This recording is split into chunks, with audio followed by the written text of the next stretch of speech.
बातमी स्थानिक निवडणुकांच्या संदर्भातली आहे। स्थानिक निवडणुका रखडणार का असा प्रश्न उपस्थित होतोय, कारण आरक्षण घोषित न करताच निवडणुका घेण्याला विरोध होतोय। राज्य निवडणूक आयोगानं न्यायालयाचा अवमान केल्याची तक्रार दाखल करण्यात आली आहे। राज्य निवडणूक आयोगाच्या आदेशाविरोधात याचिकाकर्ता विकास गवळी यांनी काय म्हटलंय ते ऐका।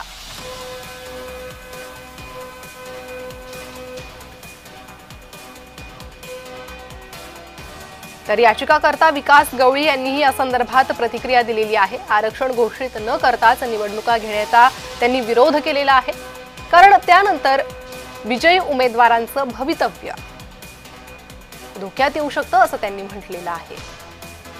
त्यामुळेच त्यांनी हा विरोध केलेला आहे। स्थानिक निवडणुका त्यामुळे रखडणार का याची चर्चा सुरू झालेली आहे। आरक्षण घोषित न करताच निवडणुका घेण्याला विरोध करण्यात आलेला आहे।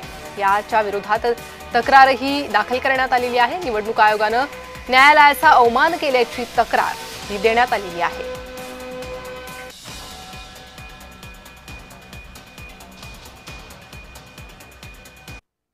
सर्वोच्च न्यायालयाच्या निर्णयानंतर 4/11/2025 म्हणजे आता या मागच्या हप्त्यामध्ये राज्य निवडणूक आयोगानं 246 नगरपालिका आणि 42 नगरपंचायतीच्या निवडणुकांचा कार्यक्रम घोषित केलेला आहे।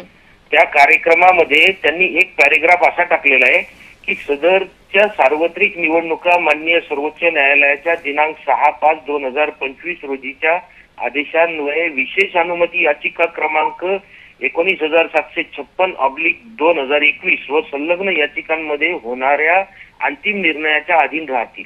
म्हणजे एकूण सगळी ही निवडणूक प्रक्रिया जी आता पार पडणार होती, ज्याच्यामध्ये हे सदस्य निवडून येणार होते, यांच्या बाबतीत एखादा जर चुकीचा निर्णय सर्वोच्च न्यायालयामध्ये पुढे झाला तर त्याच्यामध्ये या सगळ्या सदस्यांची पद गेली असती। निवडून येणारे सगळे सदस्य घरी बसले असते।